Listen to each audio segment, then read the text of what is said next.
over. But they're not going to. Knicks is back. Throws it downfield. Caught. Touchdown, Williams!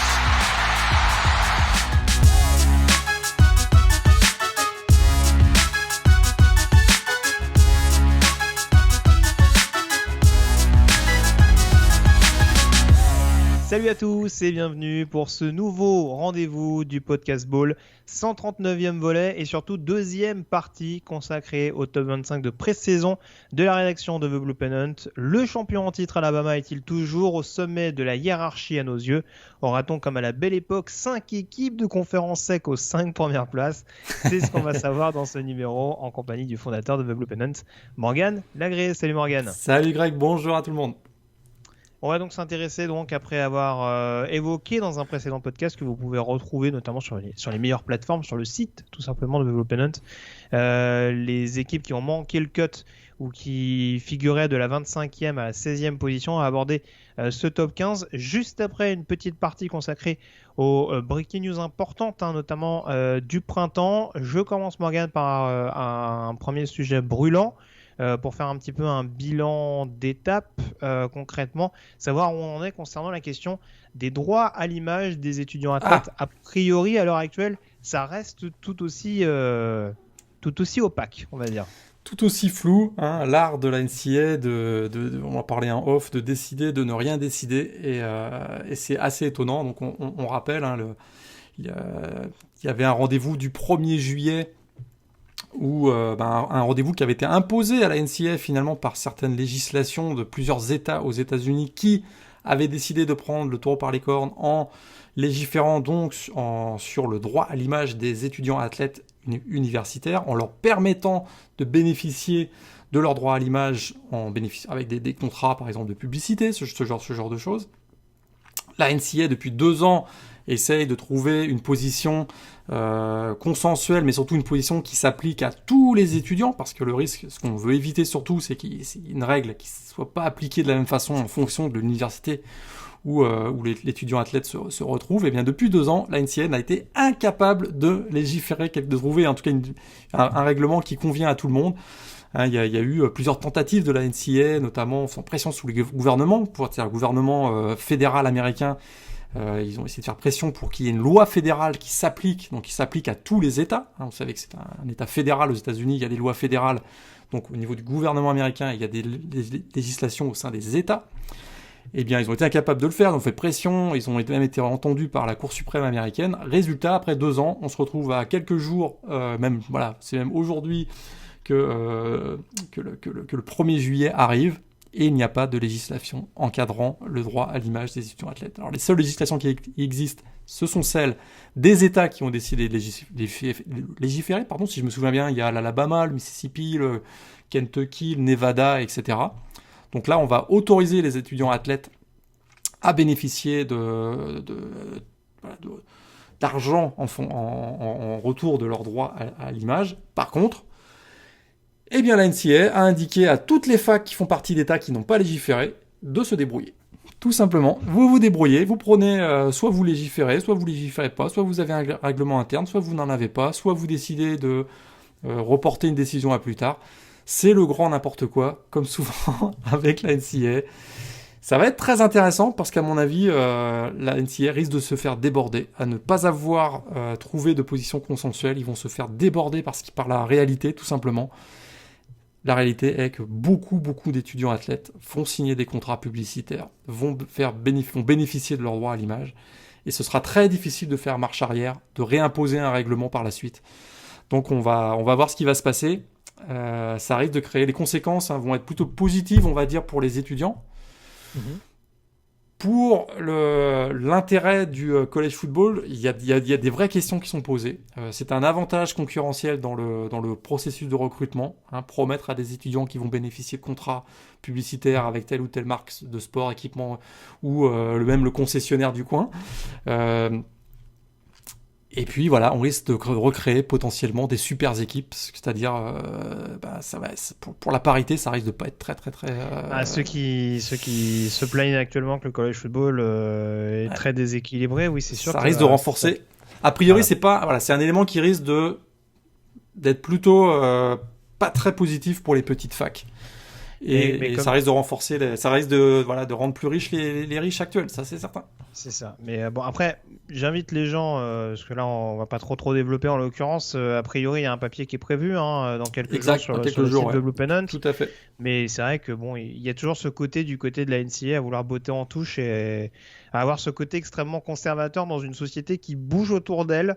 On a l'impression qu'elle a du mal un petit peu à le prendre en considération, enfin en tout cas à s'adapter à la situation actuelle.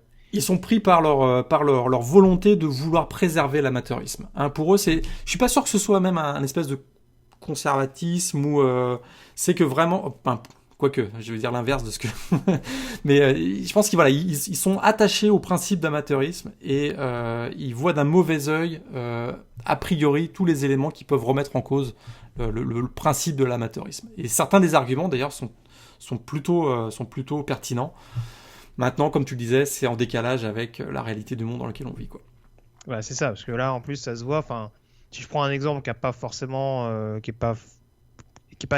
clairement pas la même chose, mais voilà, on voit comment ça se passe actuellement avec les transferts. Le fait de dire, bah tiens, on va peut-être laisser la porte ouverte, et puis là, on voit que ça commence à prendre des proportions déjà assez imposantes vu tout ce qui s'est passé sur le portail au cours de l'intersaison. Forcément, ils ont lâché encore plus de lest avec l'histoire du Covid et entre guillemets le côté permissif accordé à certains joueurs qui ne se mettaient pas justement en retrait. Donc voilà, on a l'impression en effet, comme tu dis, qu'ils prennent ce risque en effet de se laisser déborder. Et il n'y a rien de mieux en laissant le pouvoir à la décentralisation et à la capacité des différents États de se retrouver avec des cas de figure où, en ne voulant pas justement le déséquilibre et l'absence de privilèges, bah, tu te retrouves justement avec ce privilège aux mains de certaines équipes ou de certains États. Donc c'est un peu problématique et ça va être un dossier en effet à surveiller de très près. L'autre dossier important de ces derniers jours, c'est forcément la question des playoffs. Oui. On sait que malgré l'installation avec le nouveau format des playoffs à 4 équipes, ça faisait toujours... Bon, après, je ne sais pas si on arrivera toujours à trouver un vrai consensus avec cette fameuse formule de phase finale. Manifestement, il y a une hypothèse qui suit son cours actuellement, c'est l'hypothèse des playoffs à 12 équipes. Alors, dis-nous très clairement où ça en est à l'heure où on se parle et quel est le pourcentage de probabilité. Je ne peux pas demander un pourcentage, mais en tout cas, est-ce que ça reste crédible à l'heure où on se parle ? Ça reste ultra crédible. Ce qui est intéressant, c'est que le CFP, de manière générale, ne dévoile pas ce type d'information sans que ce soit une information crédible et surtout à considérer très fortement. Actuellement, ils sont en pleine réflexion. Il y a une déclaration d'intention qui disait « On veut élargir le nombre de représentants, de participants plus exactement, aux playoffs. » On avait imaginé dans un premier temps que ça passerait plutôt de 4 à 8. Il semblerait que le CFP soit plus ambitieux, soit intéressé à avoir 12 équipes. Alors le principe de base, la déclaration d'intention, ce serait les 6 champions de conférence les mieux classés. Donc là, si vous me suivez bien, il y a 5 équipes de Power 5. Ça ouvre la porte à une équipe du Group of 5 pour les playoffs. C'est un des éléments les plus intéressants. Et par contre, voilà, c'est sûr que c'est une déclaration d'intention, mais avant que ça se matérialise, ce sera pas cette saison évidemment. Je serais pas étonné que ça arrive pas avant 2023 peut-être. Mm-hmm. Il y a beaucoup d'éléments à prendre en considération. D'abord, il y a des contrats TV qui existent actuellement, qui vont donc être à renégocier. Ça, c'est intéressant. Puis ce qu'on voit actuellement, c'est qu'il y a une baisse des audiences, de manière générale. En tout cas, c'est assez inconstant les audiences. Peut-être qu'il y avait eu une surenchère sur les contrats TV accédant aux playoffs, pour accéder aux playoffs ces dernières années. Peut-être que là, ça va renégocier à la baisse. Donc voilà, c'est à considérer aussi. C'est un nombre de matchs supplémentaires. C'est la même chose. Est-ce qu'on va demander aux étudiants qui sont pas payés, etc. Même si là on vient de parler qu'il y a une ouverture, est-ce qu'on va leur demander de jouer 2-3 matchs supplémentaires qui sont toujours pas payés, quoi. Là, ça commence à faire beaucoup. Là, ça risque de négocier aussi sérieusement là-dessus. Il va y avoir des blocages. Et après, il y a toujours les playoffs. Est-ce que ça remet en cause le principe des bowls ? On sait qu'il y a un principe. Les bowls font partie du paysage du college football depuis plus de 100 ans. il y a la question qui se pose. Il y a la question qui se pose et il va y avoir des résistances, il va y avoir des négociations. Et pour l'instant, c'est les premières discussions, mais on est encore, à mon avis, on est encore assez loin d'avoir quelque chose qui se matérialise. Mais on a parfois été surpris, donc peut-être que ça arrivera plus vite que ce que je vous le dis. Mais mon intuition, c'est que ça va prendre au moins 1 an et demi avant que ça se matérialise. Bonne nouvelle, ça ouvre quand même. C'est vrai que là, on avait l'impression d'avoir des playoffs avec tout le temps les 3-4 mêmes équipes. La réalité, c'est que c'était d'ailleurs tout le temps les mêmes 3-4 mêmes équipes. En gros, Alabama, Clemson, Oklahoma, puis parfois Georgia qui venait de temps en temps, là, mais voilà. Là, ça peut avoir. Ohio State, c'est vrai. C'est sûr que là, on peut avoir maintenant. Oui, Ohio State, effectivement. Donc là, on peut avoir l'ouverture d'avoir un peu plus d'intérêt. Et c'est ça l'essentiel de l'objectif d'ouvrir à 12. C'est qu'on voit bien qu'il y a un manque d'intérêt à partir du mois de novembre parce que des équipes qui ont 1 ou 2 défaites n'ont plus aucune chance de faire les playoffs. Ça baisse là, le niveau d'intérêt sur général parce qu'on voit venir tout de suite les 3-4 équipes qui ont participé aux playoffs. On veut vraiment redonner de l'espoir à tout le monde et donner surtout la possibilité d'avoir des surprises comme on voit à March Madness, l'autre grand événement de la NCAA au printemps. Et c'est à mon avis ça qu'on veut recréer, en tout cas se donner l'opportunité de recréer des surprises, un Coastal Carolina qui viendrait faire tomber un Georgia par exemple, ce genre de choses.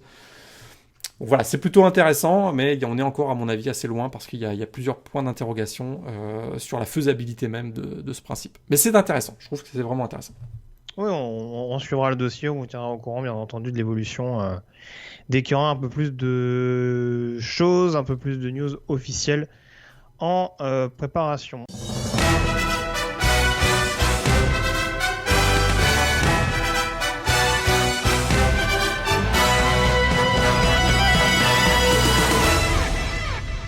On s'intéresse du coup au top 5, on revient donc à notre classement, à notre suite et fin de ranking. On commence par le numéro 15, Morgan, direction la Big 12. On en avait déjà parlé notamment lors de la précédente émission avec notamment TCU et Oklahoma State. On va à présent parler des Texas Longhorns. J'ai presque envie de dire l'éternel espoir de revenir de nouveau au premier plan. On avait eu ce soubresaut sous l'ère Tom Herman. Désormais, celui qui initie le retour au premier plan s'appelle Steve Sarkisian, avec surtout sur le papier des belles armes offensives, mais globalement quand même un effectif assez plaisant quand même sur le papier. Effectif assez plaisant. Tom Herman, ça n'a jamais été recrutement son problème. Il a toujours bien recruté, offensivement, défensivement. Il a recruté un joueur dont on va parler tout de suite, Bijan Robinson, qui peut être vraiment une des superstars de la prochaine saison. Mais voilà, l'histoire recommence à Texas. On repart sur une période peut-être de reconstruction ou pas. Ça dépend. C'est vrai que 2019 a été gâché par les blessures. 2020 a été vraiment très, très décevant malgré la présence de Sam Ehlinger au poste de quarterback. Sam Ehlinger est parti pour la NFL. Pour le remplacer, Tom Herman, tu l'as dit, on a fait appel à Steve Sarkisian, donc coordinateur offensif magique la saison dernière avec Alabama. On espère qu'il va transporter ce momentum du côté de Austin, Texas. Les attentes sont absolument gigantesques. Pour beaucoup, le Sark, c'est le Messi qui va ramener les Horns parmi l'élite nationale. Et enfin mettre fin à la domination d'Oklahoma sur la Big 12, 6 titres consécutifs pour les Sooners. Et effectivement, offensivement, il y a des belles armes. J'en parle, voilà. On va commencer tout de suite. Bijan Robinson, un futur superstar de l'attaque, ancien prospect 5 étoiles, une fin de saison exceptionnelle l'année dernière. Presque 450 yards offensifs en 2 matchs avec 6 touchdowns. Pour beaucoup, on s'aventure à le comparer. Est-ce que ce sera le Najee Harris de l'attaque de Texas Voilà, c'est la comparaison un peu flatteuse peut-être pour Bijan Robinson, mais c'est un peu le type d'attente qu'on a autour de ce joueur d'exception. La ligne offensive, il y a le départ de Sam Cosmi, mais il y a l'arrivée de Kyle Flood, l'ancien coach de Rutgers et coach de la ligne offensive d'Alabama en 2020. Il vient diriger la ligne offensive de Texas et on peut se dire, voilà, avec le Sark, ça peut créer quelque chose d'intéressant et ouvrir des brèches monumentales pour Bijan Robinson. Et puis au poste de quarterback, il y a Casey Thompson. Il semblerait que le poste de titulaire ne soit pas assuré. On a vu, il y a un Hudson Card qui est vraiment le meilleur prospect au poste de quarterback recruté par Texas depuis peut-être Colt McCoy. Donc voilà, on a vraiment un duo avec Casey Thompson qui a été électrisant lors de l'Alamo Bowl, pardon. Il y a Hudson Card, donc vraiment voilà, des pièces offensives, Joshua Moore et Jordan Whittington au poste de receveur, ils sont aussi solides ceux-là. Défensivement, par contre, c'est pas très rassurant. Ça, c'est point d'interrogation là-dessus. Il y a des talents indéniables. Les Demarion Overshawn au poste de linebacker, les Deshaun Jamison au poste de cornerback, mais je trouve qu'il manque encore de profondeur.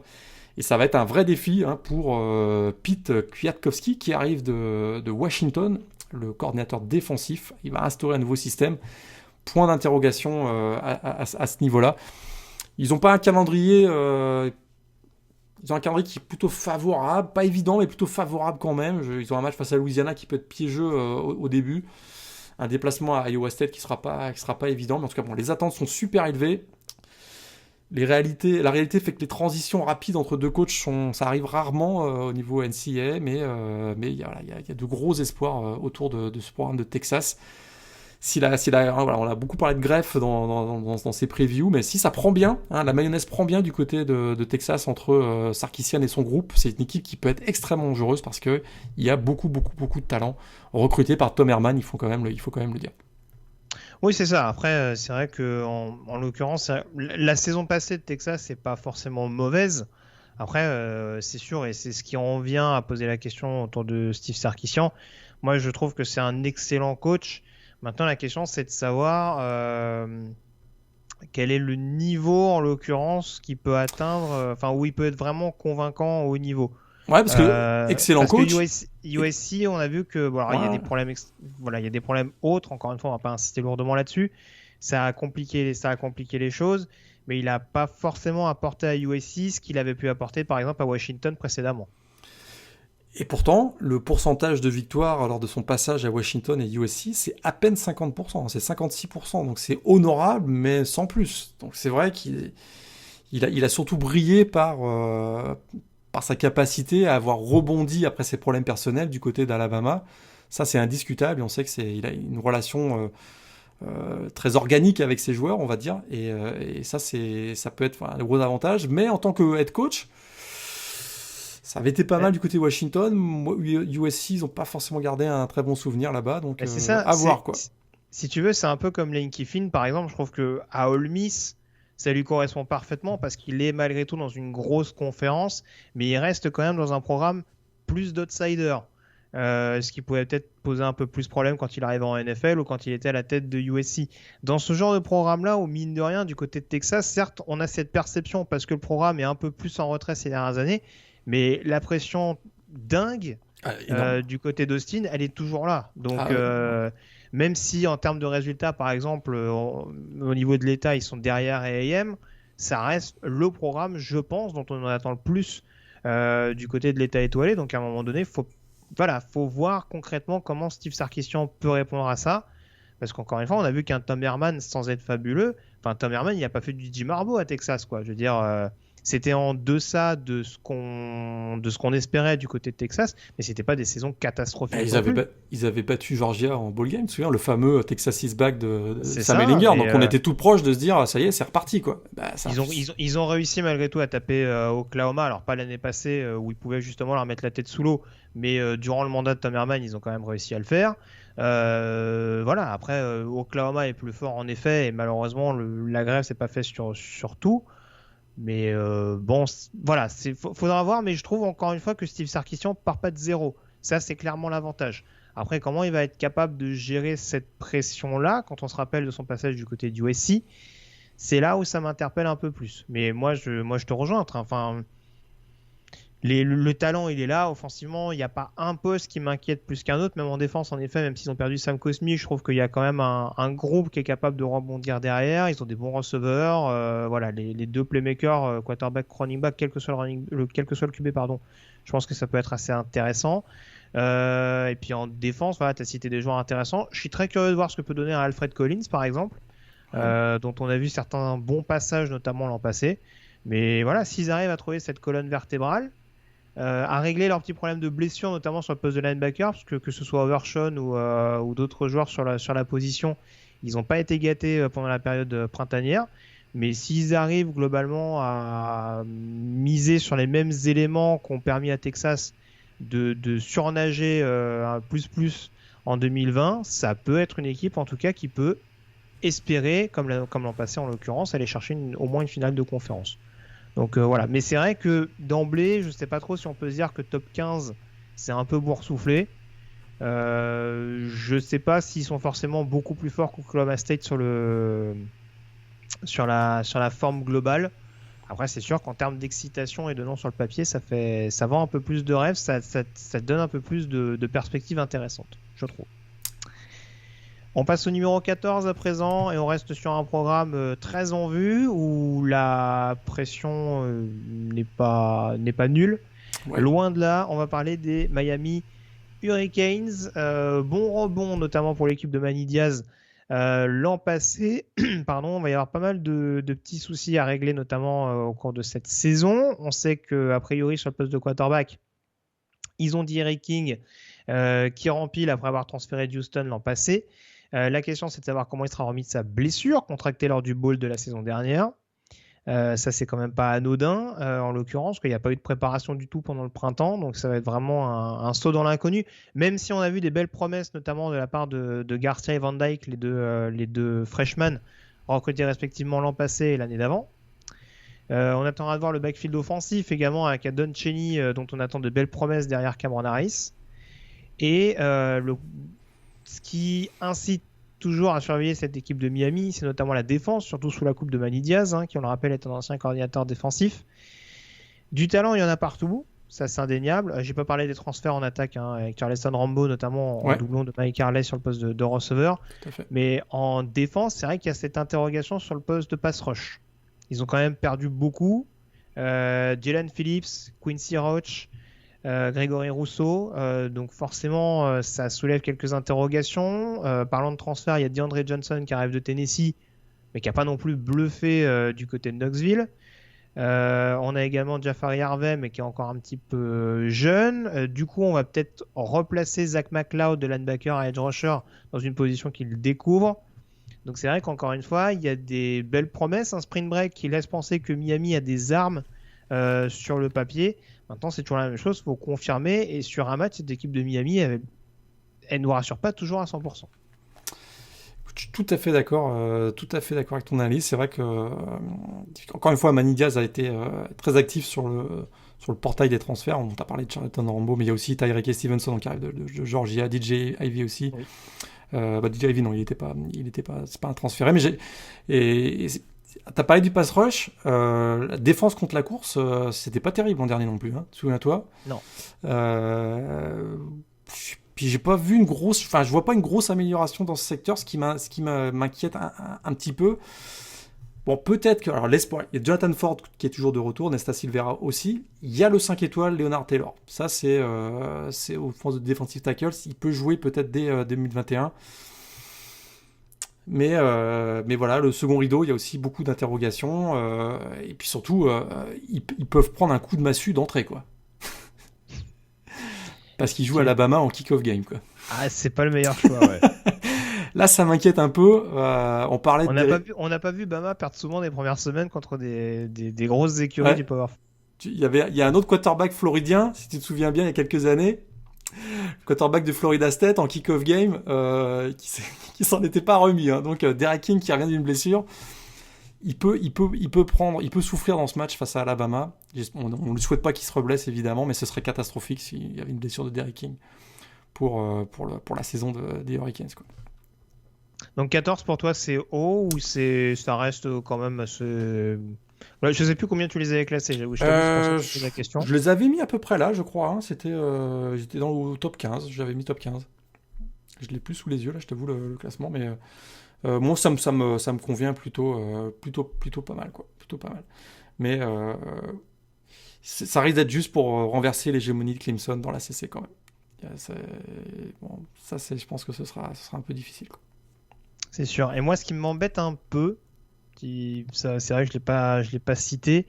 Il me semble que Manny Diaz va remettre pleinement les mains dans les appels de jeu défensifs.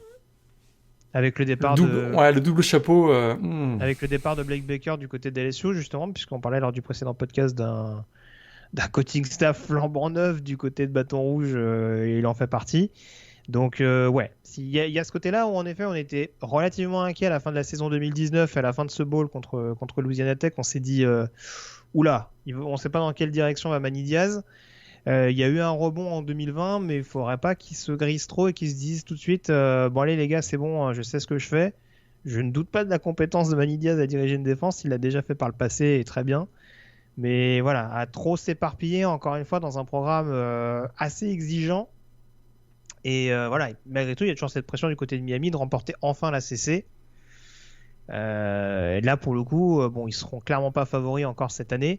Mais il faudrait pas que Manny Diaz soit au four et au moulin pour devoir gérer ce genre d'objectif. Et voilà, moi, c'est ce qui m'inquiète un petit peu et ce qui m'a incité à les mettre légèrement en retrait par rapport à d'autres formations. Après, on parle du top 15, hein, donc ça reste quand même une position relativement flatteuse malgré tout pour Miami.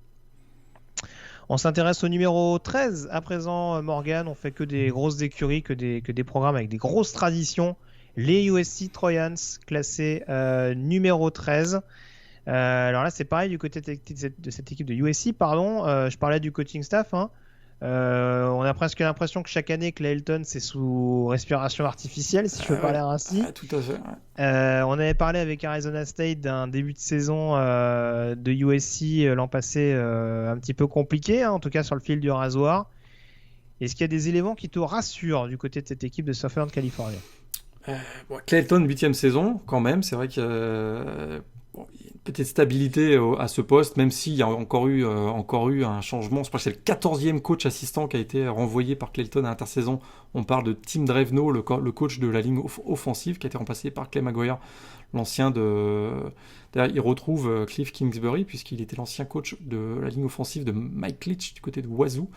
Donc voilà, en tout cas, ça match bien avec le style attendu de la ligne offensive. Alors les bonnes nouvelles, c'est 18 titulaires de retour. Et comme là, avec cette année Covid où les seniors peuvent revenir, il y a beaucoup de titulaires de retour dans tous les programmes, mais c'est quand même plutôt intéressant et en faveur de USC. Il y a des éléments qui sont de retour, qui sont quand même intéressants. Kenan Slovis, de retour pour une 3e saison, peut-être le meilleur quarterback de la Pac-12 au coup d'envoi en tout cas de la saison. Il devra quand même rebondir après une saison 2020 en dents de scie assez inconstant, mais il a été aussi blessé à l'épaule, qui a affecté sa mécanique de passe. Hein. Il y a eu pas mal d'articles qui ont été publiés là-dessus. Et lui-même a avoué qu'il a été quand même très très gêné par cette blessure de l'épaule la saison dernière. Il y a le freshman Jackson Dart qui pousse derrière, hein, qui a été grosse recrue aussi. J'aime le fait que maintenant Drake London soit le receveur numéro 1. Ça, j'aimais beaucoup Amon-Ra Saint-Bras, mais je trouve que Drake London était parfois sous-utilisé. Là, un receveur gigantesque, une arme fatale dans la red zone adverse, ça peut faire des dégâts. Et qui sait casser les plaquages, comme il nous l'a montré. Et qui sait casser les plaquages, comme il nous l'a montré l'année dernière. Et puis j'aime qu'on ait ajouté Keontae Ingram, qui arrive de Texas, hein, qui pourrait vraiment être la bonne surprise du côté de USC, parce que le jeu au sol a été très défaillant ces dernières saisons du côté de USC. Je suis pas sûr qu'on change d'identité avec davantage de jeu au sol. Avec Cliff Kingsbury au poste de coordinateur offensif, mais c'est plutôt intéressant. Il peut apporter beaucoup, notamment au jeu aérien, mais il est aussi très fort à la course. Et on a toujours Vavae Malepai qui peut closer les possessions dans la red zone. Donc c'est plutôt intéressant. Il y a quand même des inquiétudes, hein, c'est la ligne offensive. Alors, il y a eu un changement de coach, je t'en parlais tout de suite, mais une incapacité à protéger le quarterback, inefficacité sur le run block aussi.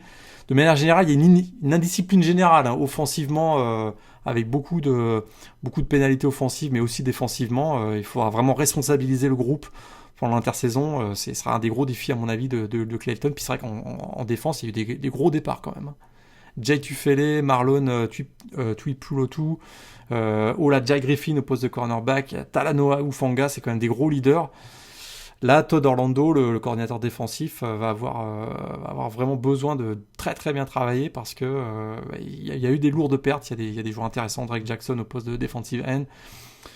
Mais voilà, c'est sûr que défensivement, c'est là où j'ai plus d'inquiétude. Ça peut compenser avec, à mon avis, une résurgence du secteur offensif de USC, qui a quand même beaucoup de talent. C'est peut-être le groupe le plus talentueux, c'est peut-être même plus que l'équipe d'Oregon, qui pourtant, on va en reparler sans doute tout à l'heure, a très bien recruté ces dernières années, mais peut-être qu'USC c'est même plus talentueux. Ils ont un match piège pour débuter la saison face à San Jose State, qui est champion de la Mountain West.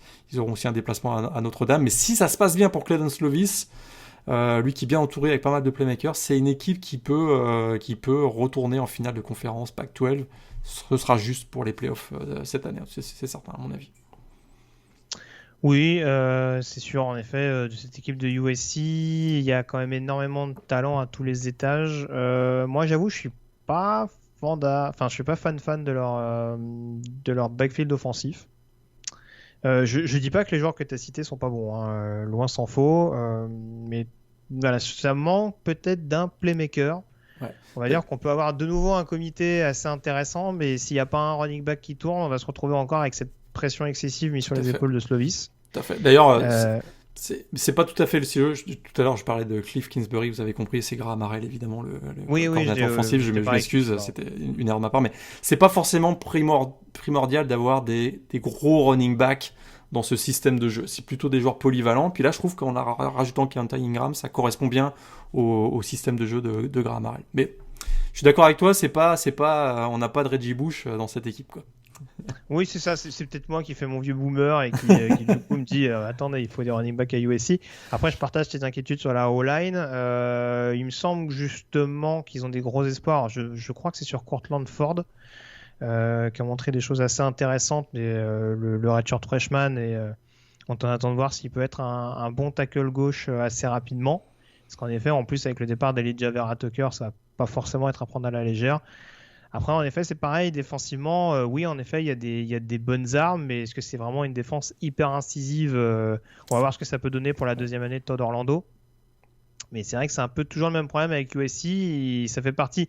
Clay Helton, ça fait partie de ses coachs, encore une fois, dont on ne remet pas en cause le talent. Enfin, en tout cas, moi, je ne le fais pas à titre personnel. Mais c'est vrai que là aussi, est-ce que c'est le coach qui va réussir à bonifier les bonnes recrues qui arrivent du côté de Los Angeles ? C'est la question que je me pose. Mais voilà, après, très clairement, dans une finale Pac-12 dont ils étaient quand même assez nettement favoris, même s'ils n'avaient pas fait une saison régulière dingue, paradoxalement, malgré leur fiche d'invaincus, voilà, ils ont quand même réussi à se prendre les pieds dans le tapis, et il y a toujours ce côté un petit peu où, malheureusement, du côté de ce Ferncal, le soufflet retombe constamment, et c'est peut-être en tout cas cette constance qu'il va falloir réussir à gagner, ce qui fait également qu'ils sont en dehors de ce top 10. Tout à fait. Et ce qui les amène également à ne pas être la principale équipe de conférence Pac-12, comme tu disais tout à l'heure. Avec un Kedon Slovis à 100%, je suis optimiste du côté de USC. Très bien. Est-ce que la question c'est de savoir si tu seras aussi optimiste également pour North Carolina, classé numéro 12, les Tar Heels, donc qui n'en finissent plus de crever l'écran depuis l'arrivée de Mack Brown du côté de Chapel Hill. Pas mal de recrues, pas mal de départs, notamment offensivement du côté de North Carolina, mais des départs qui devraient quand même être compensés assez efficacement. Alors on rappelle qu'ils perdent quand même leurs deux principaux receveurs, avec Diami Brown et Daz Newsome, qui doivent représenter à peu près 1500 yards dans le jeu aérien l'année dernière, donc c'est quand même pas tout à fait anodin. Après, on attendra de voir notamment des jeunes recrues qui vont avoir pleinement voix au chapitre. Forcément, Caffrey Brown, le frère de Diami, qui devrait être notamment la principale vedette aux côtés d'un Beau Corrales qui revient, que je trouve assez sous-coté en l'occurrence, mais qui a montré des bonnes choses. On a également Josh Downs, également le sophomore qui devrait s'installer dans ce système, Henry Simmons également. J'attends de voir le backfield offensif parce que forcément, là aussi, je parlais de stats assez dingues, mais la perte cumulée de Michael Carter et de Javonte Williams, ça va clairement pas être de la tarte. La question, c'est de savoir comment Ty Chandler, qui arrive de Tennessee, va réussir à s'intégrer. On a toujours British Brooks également, qui était le troisième running l'an dernier, mais est-ce que ce sera pleinement suffisant justement pour offrir une alternance au sol à Samuel, qui est un très bon quarterback depuis son arrivée en college football, mais qui peut être amené un petit peu à surjouer par moment. Et moi, surtout, ce que j'attends de voir du côté de North Carolina, c'est cette défense, avec notamment un paquet de recrues qu'on attend de suivre avec énormément d'impatience. Je pense à des Keyshawn Silver sur le premier rideau, qui on avait également, j'ai oublié son nom, j'ai perdu son nom, Desmond Evans, pardon. le defensive end linebacker également, qui était une grosse recrue il y a 2 ans de ça. Une recrue également qui s'est bien installée et qui devrait nous offrir un bon duo avec Kyler McMichael sur le poste de cornerback, c'est Tony Grimes. Ouais. Donc tout ça mis bout à bout, même si North Carolina va peut-être avoir besoin au moins d'un petit temps d'adaptation offensif, notamment au niveau du sol, je me dis qu'il y a quand même des ingrédients également pour se tirer la bourre au niveau de la division Coastal dans un premier temps. Eh bien, tu vois, je suis beaucoup plus inquiet que toi en North Carolina. Vraiment, les pertes de Javonte Williams, Michael Carter, Dez Newsome, Diami Brown, c'est quand même assez énorme. Alors, tu pourrais me rétorquer que sans ces joueurs-là, puisque tu te souviens qu'ils avaient opt-out pour le bowl game, ils avaient plutôt joué les yeux dans les yeux avec les Aggies de Texas A&M lors du dernier Orange Bowl. Donc c'était plutôt encourageant pour la saison 2021, mais j'ai peur que sur la durée d'une saison, le manque d'expérience, peut-être le manque de talent, on parle de joueurs qui avaient un talent assez exceptionnel quand même, le Javonte Williams, Michael Carter, c'est pas garanti, c'est pas la tradition de North Carolina d'être capable, comme une équipe d'Alabama, de recharger les batteries comme ça sans qu'il y ait une baisse de niveau. Donc j'anticipe une baisse de niveau dans ces secteurs qui sont primordiaux pour UNC, primordiaux parce que Samuel il va avoir besoin de cibles, ça c'est certain.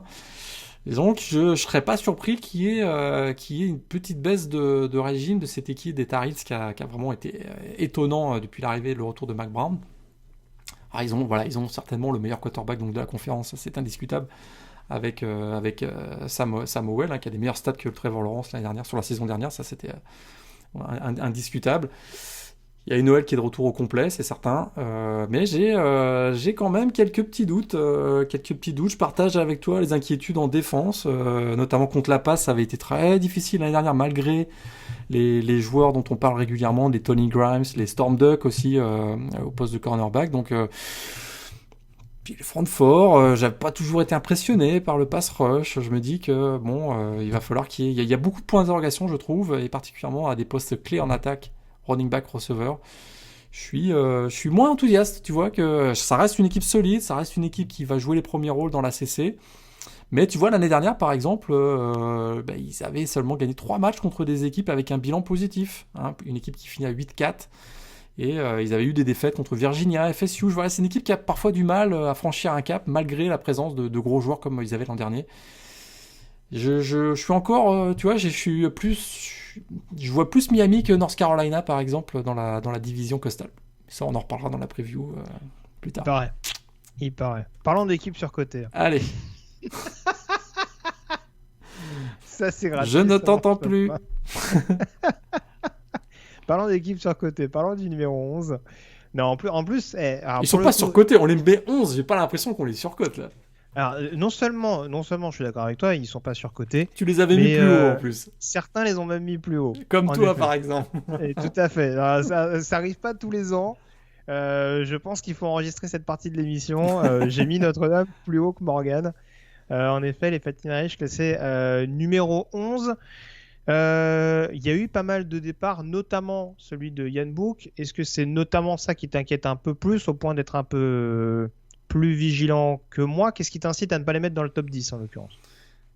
C'est beaucoup de départs dans tous les secteurs et ça fait 2 ans que ça dure. C'est vrai que Brian Kelly a une de ses grandes forces, c'est une des raisons qui explique sa présence sur le banc de Notre-Dame depuis 12 saisons, c'est sa capacité à recharger les batteries, et sa capacité d'insuffler une espèce de culture de la gagne au programme, sauf quand c'est contre Clemson ou Alabama en playoff. D'accord, j'anticipe les blagues. Mais voilà, il y a vraiment la capacité quand même d'assumer et d'avoir une transition de génération en génération avec des résultats qui restent extrêmement positifs, 10 victoires à chaque fois, hormis la saison 2016 finalement, c'est une équipe qui n'a jamais connu de trou finalement, de trou d'air, et donc ça c'est plutôt à l'avantage de Brian Kelly, ce qui nous rend plutôt confiants, mais le nombre de départs qu'il y a eu depuis 2 ans dans tous les secteurs, et cette année c'est encore le cas. Ian Book, tu l'as dit, c'est quand même 9 milliards à la passe et 1500 yards de sol en carrière. Il a un bilan de 33,5 comme starter, c'est quand même un gros morceau qui s'en va. 4 titulaires sur la ligne offensive. On parle de joueurs qui... Laia Matchenberg, Aaron Banks, Robert Heinze notamment, c'est 140 titularisations. C'est quand même, ça fait des grosses pertes. En défense, Jeremiah Owusu-Koramoah, Daylin Hayes, Heidi Ogundeji, que tu vas voir du côté des Falcons. Le départ aussi de Clark League, donc le parti du côté de Vanderbilt, leur coordinateur défensif. Ça fait beaucoup, malgré tout ce qui est capable de faire Brian Kelly, ça fait quand même beaucoup, je trouve. Mais voilà, il y a des raisons d'être optimiste parce qu'il y a du talent. Il y a du talent, ils ont des recrutements tout proches du top 10, dans le top 15 à chaque année, tout proche du top 10.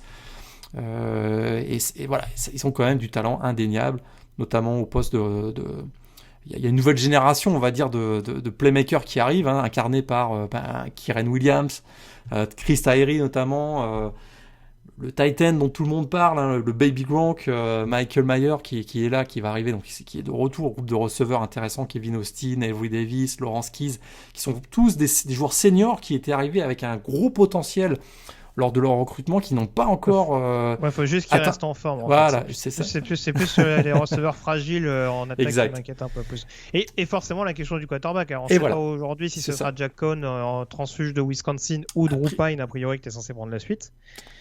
Mais bon, c'est sûr que le plan dans la tête de Brian Kelly, c'était Jurkovec. La transition Yann Book, ça devait être Jurkovec qui devait prendre la succession.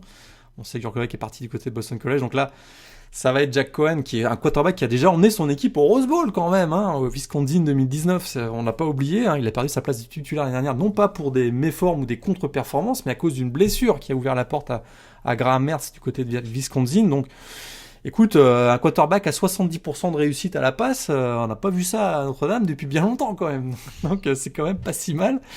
Et puis la bonne nouvelle, j'ai parlé du départ du coordinateur défensif tout à l'heure, donc Clark League côté de Vanderbilt. Marcus Freeman arrive, qui était probablement le coach assistant le plus convoité du pays lors de l'intersaison, lui qui a été le coordinateur défensif d'une superbe équipe de Cincinnati ces 3-4 dernières saisons, donc il hérite d'un groupe de linebackers comme assez prometteur. Il y a des recrues qui demandent à exploser cette année, des joueurs qu'on a vus aussi dans des rôles de backup ces dernières saisons, qui vont jouer les premiers rôles, les Myron Tagovailoa, Amosa, Isaiah Foskey, qui est un joueur très prometteur aussi dans le pass rush. Il y a Kurt Inish aussi à l'intérieur, les linebackers dont j'en parlais, Drew White et Bo Bauer. Donc il y a du talent, mais il y a une période de transition et beaucoup de départs de leaders qui m'inquiètent un petit peu. Je suis pas forcément inquiet pour le premier match à Florida State, étant donné l'état du programme de Tallahassee donc en match d'ouverture, mais derrière il y a un calendrier qui est pas évident, Wisconsin au Soldier Field, Cincinnati en semaine 5, il y a Virginia Tech, USC, North Carolina, Navy c'est toujours chiant, Stanford pour finir. Je m'attends à une petite baisse de performance de l'équipe de Notre-Dame. Vraiment, s'ils atteignent les 10 victoires cette année, je serais vraiment agréablement surpris pour les Domers version 2021. Je l'entends. Après, tu parlais de la O-line qui est dépeuplée. On rappelle, ils ont acheté un beaucoup en enrôlant, si je peux parler ainsi, Kane Madden, garde de Marshall notamment. Après, voilà, il faudra voir. On sait qu'il y a un Tosh Baker, par exemple, qui était une grosse recrue sur le poste de tackle. Il faudra voir ce qu'il est capable de donner. Ils ont des recrues, ils ont des super recrues. Et comme je disais, ils ont des recrutements nationaux top 10 chaque année. Ça fait beaucoup de jeunesse d'un coup, je trouve. C'est sûr. Ça va pas aider, en tout cas. Ça peut être ça peut prendre un peu plus de temps que prévu, je suis d'accord.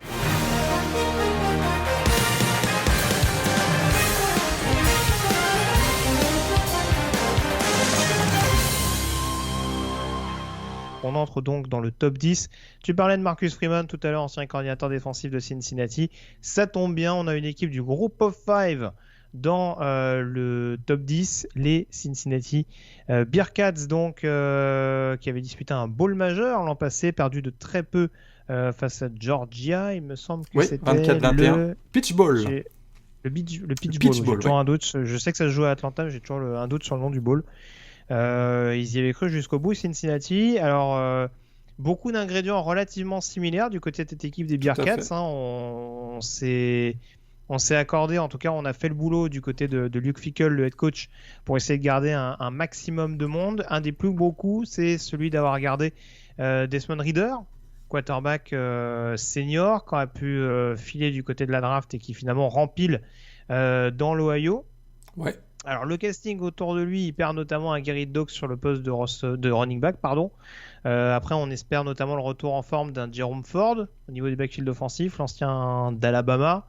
Ouais. Il y a un groupe relativement complet, sans forcément qu'il y ait de stars dans cette attaque, mais en tout cas, on a vu qu'elle avait extrêmement bien tourné l'an passé. J'ai pas parlé de Charles McClelland également au niveau du backfield offensif pour prendre le relais. Michael Young, ancien de Notre-Dame également sur le poste de receveur. Mais moi, c'est défensivement. Je trouve que cette équipe, elle a de la gueule. J'aime beaucoup leur ligne défensive, avec notamment Michael Sanders, mais aussi le binôme Ponder-Brooks sur l'intérieur, ça peut faire des étincelles. Sur le poste de linebacker, on a un Darian Beavers notamment qui a été extrêmement intéressant l'an passé. Et puis on a aussi un backfield bien entendu avec notamment Ahmad Garner qui pour beaucoup est un premier tour de draft quasiment assuré en 2022. S'il arrive à rester en forme, bien entendu. Et malgré la perte de certains safety, on a des joueurs d'expérience qui reviennent. Je pense notamment à un Javon Hicks.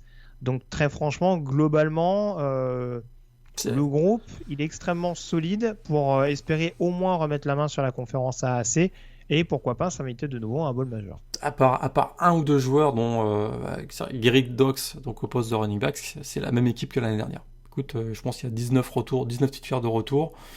Une équipe qui a bien tourné offensivement, défensivement, très agressive.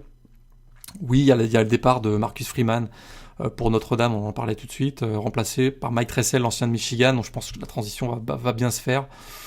Écoute, pour moi, c'est le meilleur programme du Group of Five. Hein, on va pas faire de teasing inutile. Hein, c'est la meilleure équipe du Group of Five qu'on a classée dans le top 25.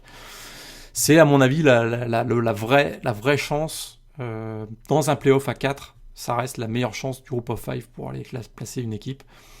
Et je trouve que les étoiles semblent alignées, comme on dit, pour les Bearcats en 2021, parce que le groupe reste identique. Et ils ont perdu ce match face à Georgia, on se souvient, sur un field goal à la dernière seconde. Ça leur a laissé un goût amer, eux aussi. À mon avis, ils vont être très revanchards. Je serais pas surpris, là on les classe numéro 10, je serais pas surpris qu'ils finissent plus haut que ça la saison. Bah, en tout cas, ça va pas être évident, parce qu'en calendrier, ils ont quand même Indiana et Notre-Dame en déplacement. Tôt dans la saison, en plus, ouais, tout à fait. Ouais, ils ont pas choisi la meilleure des manières, en tout cas, de se mettre en confiance pour boucler l'exercice. Surtout qu'après, il y a quasiment que des matchs de conférence AAC. Ouais, donc, la conférence AAC qui est peut-être on en reparlera peut-être dans les previews, mais le niveau a peut-être un tout petit peu baissé, je trouve, dans la AAC. Je pense qu'ils peuvent. Faut dire qu'il y a certains programmes qui ont été pillés de toutes parts. Ouais, tout à fait. Mais je pense que je serais pas surpris qu'ils finissent invaincus en intra-conférence. C'est sûr que là, ils ont ces matchs face à Indiana et Notre-Dame. C'est pas évident. C'est costaud, très clairement. Mais ouais, du côté de cette équipe de Cincinnati, en tout cas, un top 10 qui n'est pas galvaudé, loin de là, en effet, de par un groupe relativement similaire à l'an passé, et qui sort sur une dynamique extrêmement intéressante sous la coupe de Luke Fickell depuis maintenant quelques saisons. On en vient, Morgan, au numéro 9.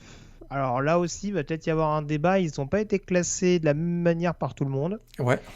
Les Oregon Ducks sont donc 9e.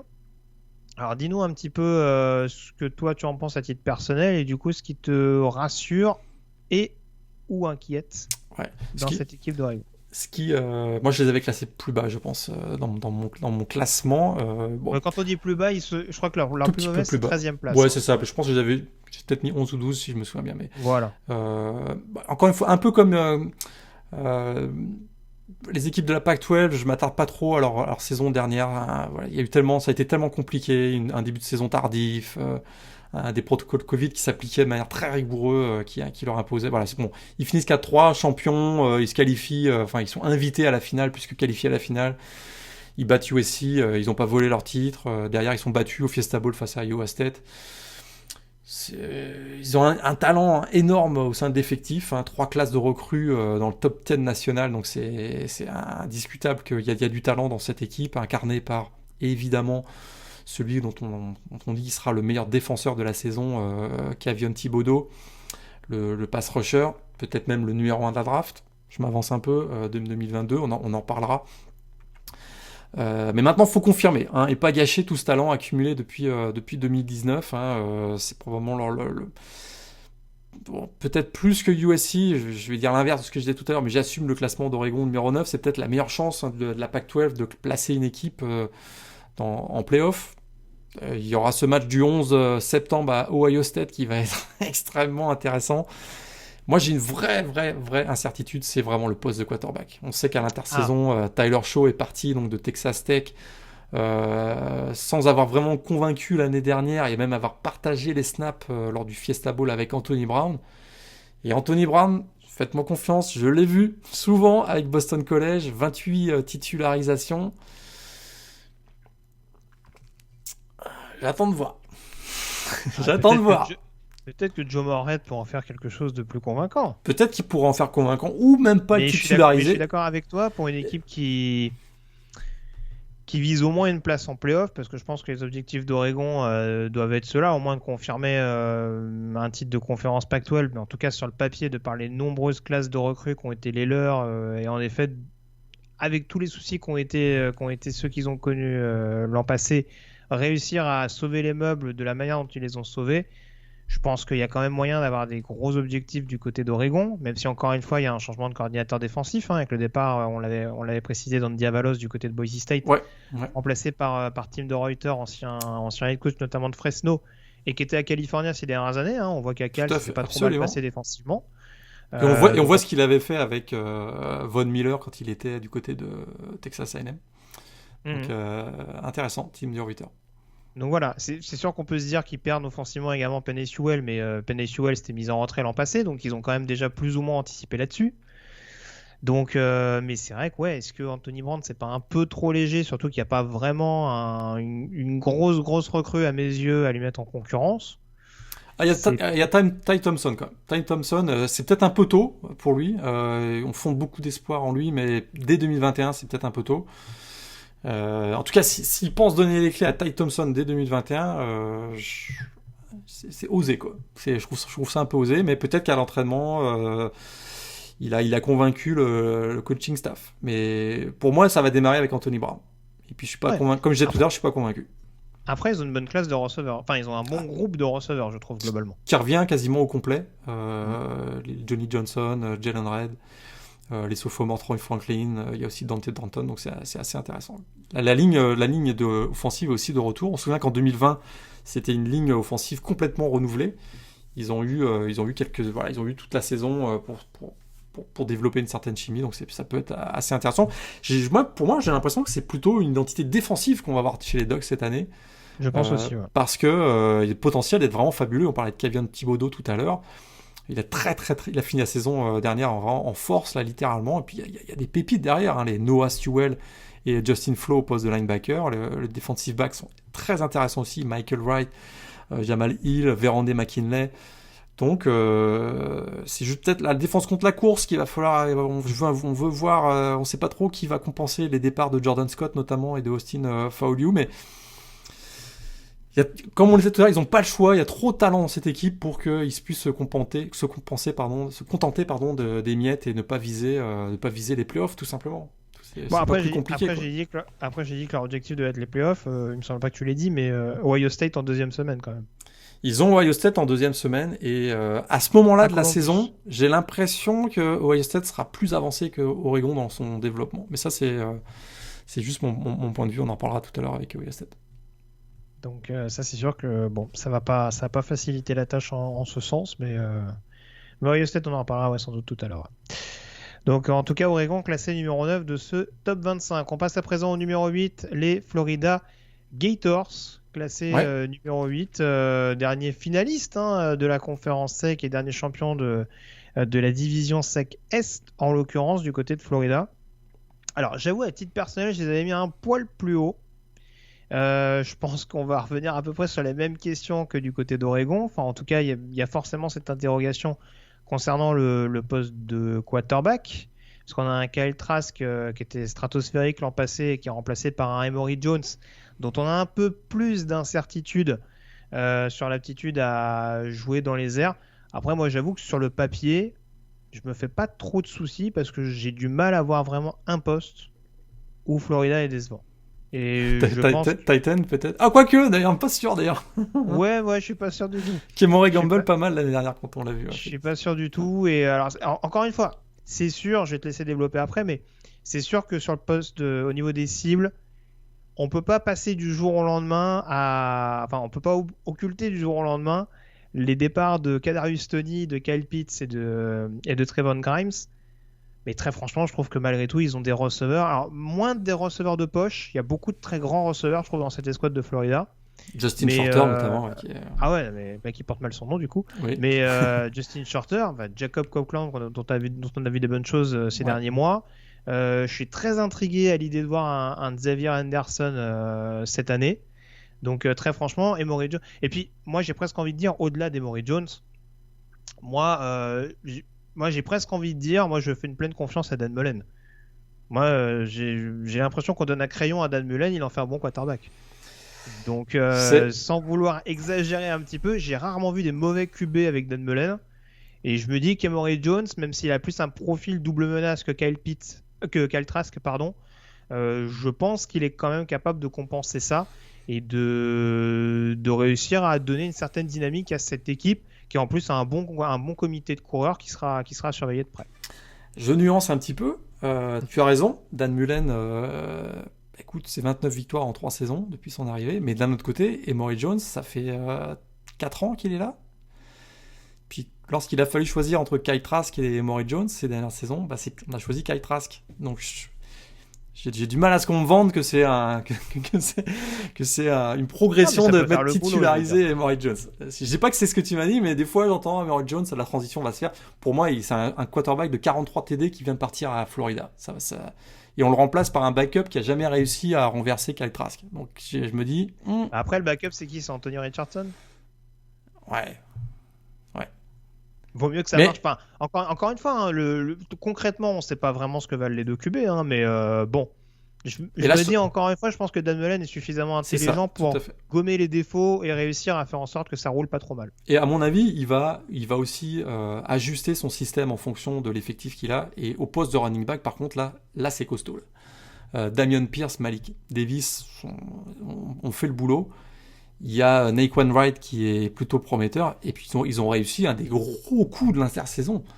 Récupérer l'ancien prospect 5 étoiles de Clemson, de Marcus Bowman. Et ça, on risque de beaucoup le voir cette année. Particulièrement en début de saison pour laisser le temps à Emory Jones justement développer ses connexions avec Jacob Copeland, Justin Shorter, etc. Et Kemoray Gamble au poste de Titan, qui a été plutôt satisfaisant lorsque Kyle Pitts a été blessé l'an dernier, tu te souviens, en milieu de saison. Mm-hmm. Donc là, offensivement, tu as raison, Dan Mullen, il va faire le boulot. À mon avis, ils vont baisser de niveau, quoi. Ils vont pas faire la même saison explosive que l'année dernière. En tout cas, c'est ce que moi j'anticipe. Mais on en parle un peu de la défense ou pas du tout? Alors, c'est ce que j'allais dire. Parce que là, écoute, la débâcle l'année dernière quand même. Hein. Ouais. C'est sûr. Mais et ils ont gardé Todd Grantham. Ils ont gardé Todd Grantham. Ils ont gardé Todd Grantham. Après, ils ont des bons joueurs, encore une fois, sur le papier. Ils ont quand même gardé une certaine ossature, je trouve. Alors, ils perdent notamment sur la ligne défensive, si je ne dis pas de bêtises. Il y a eu quelques départs importants, notamment. Mais je l'avais dit, moi, un Carvon Dexter, je suis très impatient de voir ce qu'il est capable de donner sur l'intérieur de la ligne. Donc, le reste de l'effectif, il y a quand même beaucoup de revenants. Notamment au niveau alors pas du backfield, plutôt sur le poste de corner, c'est plus au niveau des safety qu'ils ont perdu beaucoup à mon sens. On attend un réveil de Khair Elam, des trade-in au poste de safety. C'est vrai que tu dis qu'il n'y a pas eu beaucoup de changements, c'est bien ça qui me pose problème, c'est qu'il n'y a pas eu beaucoup de changements ni dans le coaching staff. Une défense qui prend 31 points l'année dernière en moyenne. C'était la pire défense statistiquement depuis la première guerre mondiale des Gators. Et je trouve qu'il y avait un manque d'intensité physique, notamment sur le front seven et des couvertures. Mais écoute, j'ai la stat. 28 TD aériens accordés l'an dernier. Je sais que la SEC a changé, c'est plus la SEC des années 90. Il n'y a pas de changement. Le seul changement qu'on a vu, c'est l'arrivée de Daquan Newkirk d'Auburn. Il y a Anthony Shelton aussi qui arrive au poste de nose tackle donc de Penn State. Mais je trouve qu'il n'y a pas tellement de changement. La méthode risque d'être la même avec Todd Grantham. Je suis pas très rassuré, je t'avoue. Je suis pas très rassuré. Ouais, mais on mise sur la maturité, le développement petit à petit. Enfin, bon, encore une fois, je pense qu'un duo Elam et Jadon Hill, ça peut quand même être un peu meilleur en 2021, je pense. Après, non, je suis pas en train de te dire que tout est rassurant. Et encore une fois, quand tu te rappelles d'une époque qui est pas si lointaine que ça, du niveau que pouvait avoir la défense de Todd Grantham, c'est sûr que là, par rapport à ce que tu avais en 2021, en 2020, t'as envie de te gratter la tête, ouais. Ouais, tout à fait. Tu te dis que c'est un jumeau. Exact. Mais, il y a du talent dans oui, la défense de Florida. C'est ça qui est dommage. Hein. Les Zachary Carter, après, Brenton Cox. Je vais pas caricaturer par rapport à ce qui s'est passé du côté des LSU l'an passé, mais après, voilà, il y a aussi une question de caractère et de self-control à avoir aussi dans cette équipe-là. On l'a vu un peu trop imploser à des moments où ça aurait pas dû être le cas, alors que paradoxalement, ils étaient capables de prendre feu également. Enfin, je pense à ce match notamment contre Georgia. Voilà, on va pas faire la preview complète, mais encore une fois, c'est sûr qu'il y a du talent.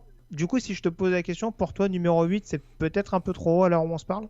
Je trouve que oui. Très bien. Tu les aurais mis dans le top 10 quand même? Je crois que je les avais mis au bord du top 10. Attends, laisse-moi regarder. Je les avais mis 10, ouais. Ok, très bien. Bon, bah écoute. En tout cas, les Florida Gators sont classés 8e derrière une équipe qui, comme l'an passé d'ailleurs, bénéficie d'une certaine hype. Ouais. Alors j'ai hâte d'avoir ton avis là-dessus. Ouais. Alors je connais les principales raisons, mais je vais te laisser développer. Ah, Les Iowa State Cyclones sont classés numéro 7. Beaucoup de revenants quand même du côté. C'est ce que j'allais te dire. L'analyse va être assez facile. Hein. Tu t'enlèves Jaquan Bailey, le defensive end, puis tu prends la même équipe. C'est la même équipe. On parle de Iowa State, les Cyclones. Écoute, c'est la même équipe. C'est pas compliqué. Hein. Et c'est la même équipe qu'une équipe qui a connu la meilleure saison de l'histoire du programme des Cyclones. Hein. Finale de conférence Big 12, perdu face à Oklahoma, participation à un bowl du Nouvel An pour la première fois, le Fiesta Bowl remporté face à Oregon, première fois de l'histoire du programme qui termine dans le top 10 final de l'AP Poll. Écoute, tous les playmakers sont de retour. Ils sont très bien coachés. Hein. Ils ont gardé Matt Campbell aussi, hein, qui était extrêmement convoité par beaucoup de programmes NCAA, et même si tu me diras si je me trompe, mais même certains programmes franchise NFL commencent à regarder du côté de Matt Campbell. Donc déjà, rien que d'avoir gardé le coach, c'est déjà une très très belle victoire. Écoute, c'est la même équipe. Brock Purdy, on peut dire ce qu'on en veut. Il prend beaucoup de risques, il doit limiter son nombre d'interceptions. Mais il a fait une bonne fin de saison dernière. Hein, bonne fin de saison, il a corrigé certaines choses, il a pris en maturité, il est un peu moins foufou, on va dire. Écoute, comme tout le monde, il grandit, hein, il prend de la maturité, c'est sûr. Et puis ses principales cibles sont de retour. Xavier Hutchinson, Tariq Hamilton, Charlie Collard, le Titan qui est de retour. La ligne offensive au complet est de retour. Et on va enfin en parler. Breece Hall, le meilleur coureur de la saison passée, 1572 yards, finaliste du Doc Walker Campbell, prétendant au Westman 2021 pour beaucoup. Tout ça, c'est de retour. Et en défense, je vous l'ai dit tout à l'heure, Jaquan Bailey, le défensif, est parti. Le reste, de retour. Will McDonald, plus de 10 sacs l'an dernier. La ligne de linebacker, au retour au complet. Malik Rose, Jack Hummel, Orion Vance. Et les defensive backs, au retour. Greg Hayworth, le leader poste de safety. Les DB sont de retour. La pépite, Ichim Young, Freshman of the Year l'an dernier dans la Big 12. Donc voilà, c'est pas compliqué. Tous les éléments sont de retour. Maintenant, il reste une marche à franchir. Battre Oklahoma dans la finale de la Big 12. Ça va être une sacrée partie de plaisir. Et peut-être une participation au playoff qui serait incroyable pour ce programme de Ohio State qui, il y a encore 5-6 ans, c'était au fin fond de la Big 12, quoi. C'est ça, parce que techniquement, battre Oklahoma, ils l'ont déjà fait, hein, pas plus tard. C'est vrai, tu as raison, en saison régulière, c'est vrai, tout à fait. Mais c'est toujours les matchs un peu coup près et voilà. Mais faut voir. En effet, il y a un groupe qui arrive à maturité. Faudra éviter les pièges comme on a vu l'an passé, ce match d'ouverture contre Louisiana où ça avait été absolument indigent. La prestation globale, notamment offensivement des Cyclones. Après, très franchement, voilà, on a vu que contre Oklahoma, avec un début de match complètement loupé, ils ont joué les yeux dans les yeux avec les Sooners. Tout à fait. Donc, la profondeur, peut-être. C'est vrai que s'il y avait de la casse, ça peut plus se ressentir que d'autres programmes. Ils recrutent moins bien qu'Oklahoma, c'est ça que je veux dire. Donc, ça pourrait à un moment donné faire mal, quoi. Mais oui, non, là c'est sûr qu'en effet, Matt Campbell, il y a clairement une une progression permanente. Alors, si on prend les fiches de ces dernières saisons, alors, il y a cette saison à 7-6 en 2019, mais avant c'est 8-5 du 8-5 et ils font 9-3 l'an passé, quoi. Donc là, pour le coup, il y a toujours l'espoir d'atteindre la toute première fiche à 10 victoires de l'histoire du programme. Ça va. Ouais, cette année, ça paraît quand même. C'est l'année ou jamais, on va dire. Bah là, en l'occurrence, ouais, bon, il y a ce fameux match d'entrée contre Iowa qui va être un peu piégeux. Mais c'est sûr que, ouais, à part le déplacement à Oklahoma dans leur calendrier, il n'y a pas un match où tu te dis pas. Ils seront favoris. Ils seront favoris à chaque fois, ouais, tout à fait. Donc voilà, c'est sûr que ça va être une équipe en effet à surveiller. Voilà, moi je te rejoins, j'ai souvent été très critique sur Brock Purdy. C'est peut-être pas un quarterback, notamment en arrivant en NFL, qui va rassurer tout le monde, mais en l'occurrence, dans ce qu'il apporte à son programme, en étant en plus bien épaulé par un Breece Hall, c'est difficile de mettre en avant ce qu'il est capable d'apporter au programme d'Ames. Numéro 6. On parle maintenant. On se rapproche du top Texas 5. A&M Aggies, on s'en rapproche en effet à grands pas. Les Aggies, donc, ils ne sont pas dans le top 5. J'avoue, en grande partie, alors je les ai pas mis dedans, je crois qu'ils étaient 7e dans mon classement personnel. C'est forcément lié à la situation au poste de quarterback. Il y a toujours un léger flou d'ailleurs par rapport à ça, avec notamment le départ de Kellen Mond pour la NFL, joueur qui a été drafté par les Minnesota Vikings. On a toujours cette zone d'ombre. Alors, la question aujourd'hui, c'est de savoir si ce sera Heinz King, qui était une des principales recrues, je crois, il y a 2 ans du côté de College Station, ou si ça va être, je crois que c'est Zach Calzada, le deuxième quarterback qui serait éventuellement en ballottage. C'est là-dessus où éventuellement il y a des points d'interrogation. Après, sur quasiment tous les autres postes, je te laisse peut-être plus développer là-dessus, Morgan, si tu le veux. Mais bon, il y a quand même du talent à peu près partout, quoi. La défense était magistrale, quoi. C'était une défense du top 10 l'an dernier. Je me souviens, c'était la deuxième meilleure défense contre la course. Ils ont il y a quasiment toute la défense qui revient au complet ou presque. Là, il y a du talent à revendre en défense. Chez en plus, ils ont rajouté chez Mark Turner un prospect 5 étoiles. Donc, il y a les noms, on peut les donner. Hein, les Marvin Lille, les Mike Jones au poste de cornerback, un jeune aussi. Il y a Demani Richardson. Enfin, voilà. Offensivement, c'est sûr que le poste de quarterback, c'est la grosse interrogation. Parce qu'ils perdent comme Kellen Mond, parfois quarterback controversé, mais qui a su faire gagner son équipe pendant tout le temps où il était titulaire. Hein. Donc ça, c'est quand même... écoute, l'an dernier, ils ont perdu qu'un seul match. C'était une lourde défaite face à Alabama, mais ils avaient plutôt bien résisté en première mi-temps, tu te souviens. Et derrière, ils ont enchaîné victoire après victoire. Ils ont aussi gagné contre North Carolina dans le bowl game. Donc voilà, c'est une grosse défense, une défense de la SEC, quasiment du niveau de Alabama en défense. Offensivement, il y a Jalen Wadermeyer, le Titan, qui est un des meilleurs Titans du pays, des mains absolument magistrales. Ils ont Aina Smith aussi, au poste de receveur que j'aime beaucoup. Mais voilà, Heinz King, quarterback redshirt freshman. Il y a Isaiah Spiller au poste de running back. Mais vraiment, voilà, le point d'interrogation pour moi, c'est le poste de quarterback. C'est ce qui fait que probablement on ne les a pas considérés dans notre top 5. De mémoire, je les avais classés numéro 9. Ouais. Enfin, c'est ce qui va compliquer la tâche. Après, encore une fois, pour le coup, on parlait des calendriers assez souvent. Ils ont quand même un début de calendrier qui peut leur permettre justement de faire en sorte que la sauce prenne doucement jusqu'à Alabama. Jusqu'à Alabama, il y a le match face à Arkansas qui même pas. Arkansas cette année, ça va être difficile. Ça reste le classique d'Arlington, mais oui, en l'occurrence, ça peut être un match un peu plus piégeux en l'occurrence, mais il y a moyen que ça se mette en place, sachant qu'en plus ils reçoivent Bama en milieu de saison. C'est sûr que pour Heinz King, avoir Kent State et New Mexico pour se faire la main dans les 3 premières semaines, c'est plutôt sympa, quoi. Ah, attention à Kent State, attention. Non, je vais en parler. Très bien. Bon, en tout cas, voilà, Texas A&M classé numéro 6 aux portes donc de ce top 5. Mais voilà, un groupe de qualité, mais qui va peut-être avoir besoin de se perfectionner sur certains postes clés.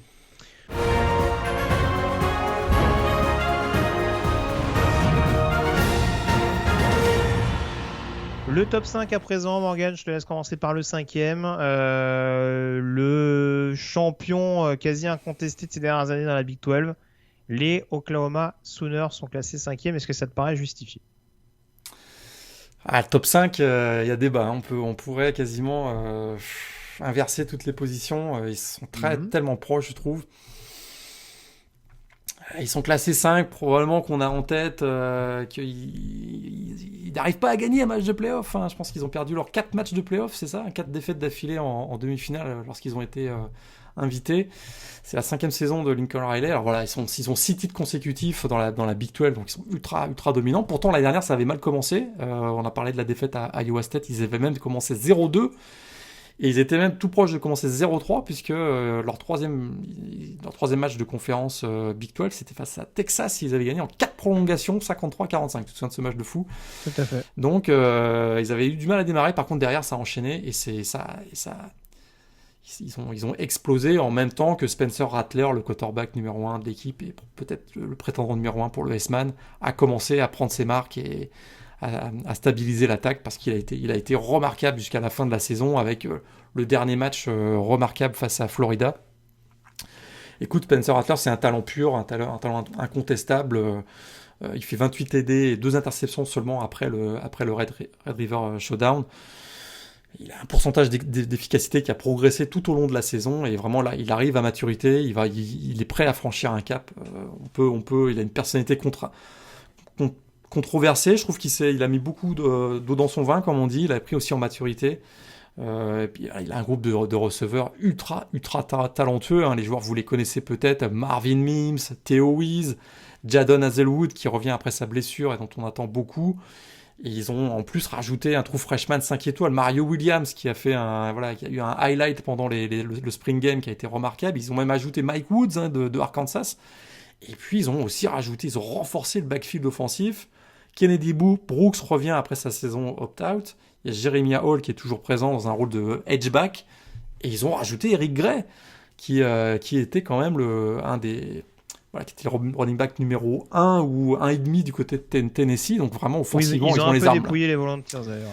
Ils ont même dépouillé effectivement les Volunteers, puisqu'ils ont rajouté aussi des joueurs en défense. Donc écoute, et puis défensivement, c'est vrai qu'on a souvent décrié la défense d'Oklahoma, mais ils ont quand même progressé, je trouve, depuis l'arrivée de Alex Grinch, notamment en fin de saison dernière. Ils ont fait presque 40 sacs l'an dernier, une équipe vraiment qui est ultra agressive à l'image de Alex Grinch. Ils ont du talent, Nick Bonito, Isaiah Thomas sur le sur le pass rush. À l'intérieur, il y a Perion Winfrey, il y a le retour de Jalen Redmond aussi. Il y a des starters qui sont partis dans le backfield défensif, Traynor Wood et Trey Brown qui ont été draftés, Brendan Riley-Hines qui est parti du côté de Washington. C'est peut-être là où il va y avoir un petit peu de renouveau à gérer. Mais de manière générale, il y a quand même beaucoup de talent offensivement, et puis défensivement, je suis très optimiste avec la progression que je vois du système de Alex Grinch.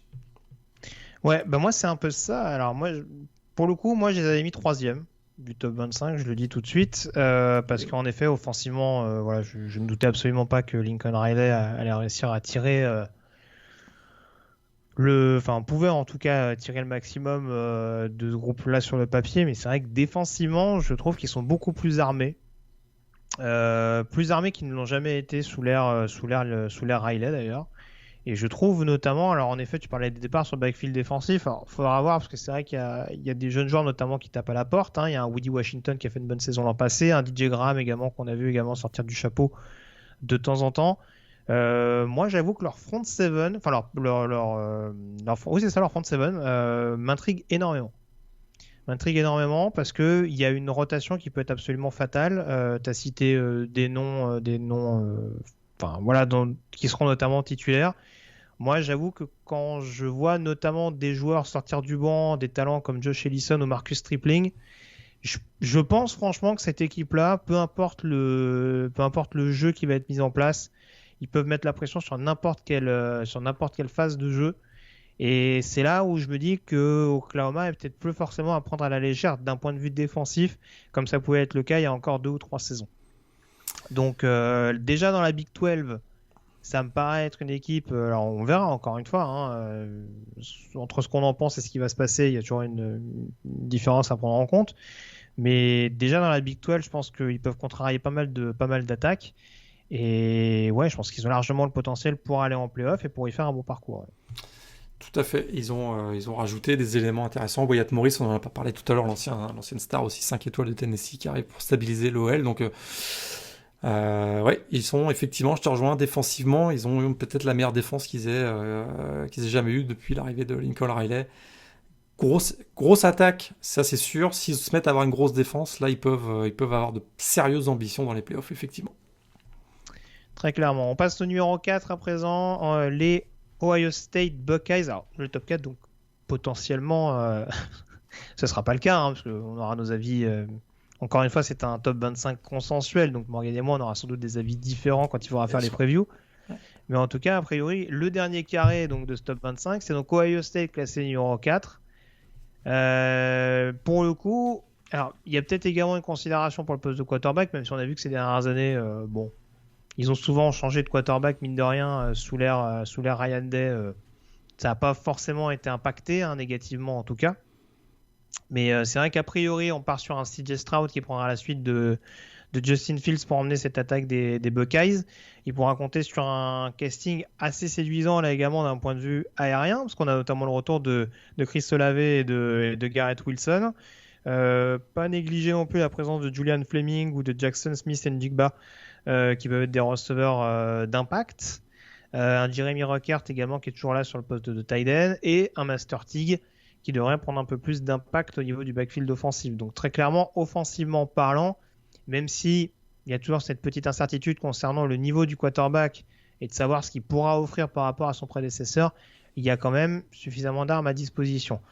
Défensivement, j'aimerais bien avoir ton avis, Morgan, là-dessus. Après, tu pourras nous le donner de manière plus générale.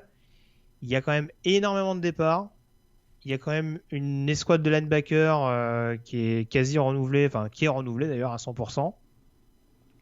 Et là encore, il va falloir faire confiance aux nombreuses grosses classes de recrues pour prendre la suite, parce qu'au premier abord, ça inquiète un petit peu plus que l'attaque.